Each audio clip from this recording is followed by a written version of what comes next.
Welcome to another episode of Exploring Prosperity. Headlines about job losses from AI are everywhere right now. And they're not just speculation. Just this week, companies announced more than 66,000 layoffs tied to automation and AI integration. So bottom line here is that this effort by OpenAI could eliminate between a quarter and half of the junior headcount across Wall Street within 2 years. When I listened to this clip this week, it hit home. I started my career on Wall Street at Morgan Stanley as one of those junior analysts they're talking about. We built the spreadsheets by hand using calculators at the time, and I used one of the first Apple II PCs the firm ever bought. Ironically, VisiCalc that was running on it didn't kill those analyst jobs like so many predicted. It kicked off Wall Street's last great hiring boom, and it made finance explode. Morgan Stanley had 2,000 employees in 1981, 2,600 in 1983, 6,800 by 1990, and 62,000 in year 2000. Across Wall Street, financial innovation took off because the spreadsheet didn't replace people, it amplified them. It erased bottlenecks between ideas and action.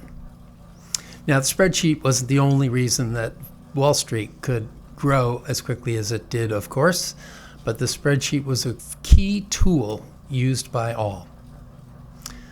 That memory is hard to shake as I watch the rise of AI, but maybe this time really is different.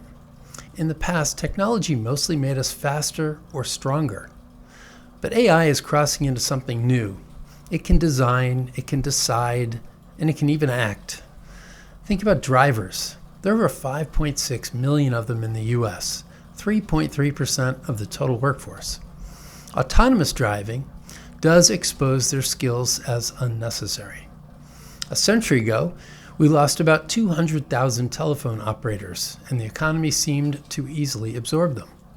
Replacing millions of drivers or analysts or designers would be a bigger shock. There will always be people who lose jobs in a system that keeps evolving, unfortunately. The real question is whether AI can move so fast that it harms the system itself instead of helping it progress. So how will we know if that's happening?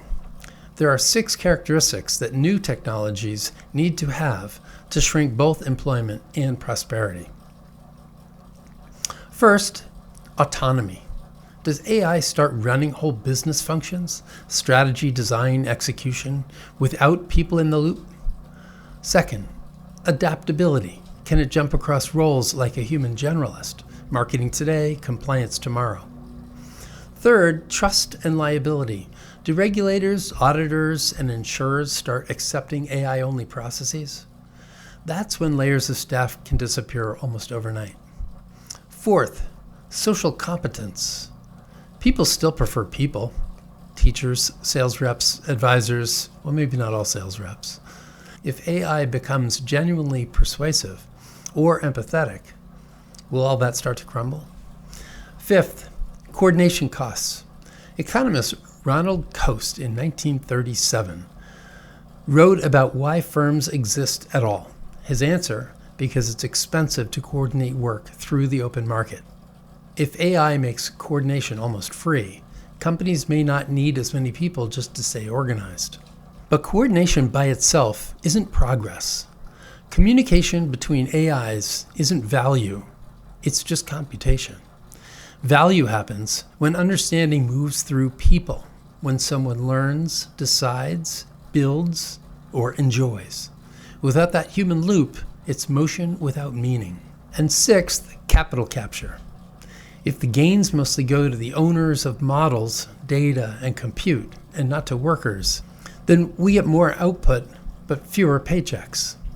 Each of these forces already exists in small ways, from warehouse robots to AI diagnostics to customer service chatbots. But to matter at scale, they'd have to converge fast. That's what we should be watching out for. Now, it might be important to consider that employment might be the wrong measure anyway. If AI lowers the costs of coordination, jobs inside big organizations could decline even as opportunity grows outside them. People could use AI to produce, teach, design, and analyze on their own terms.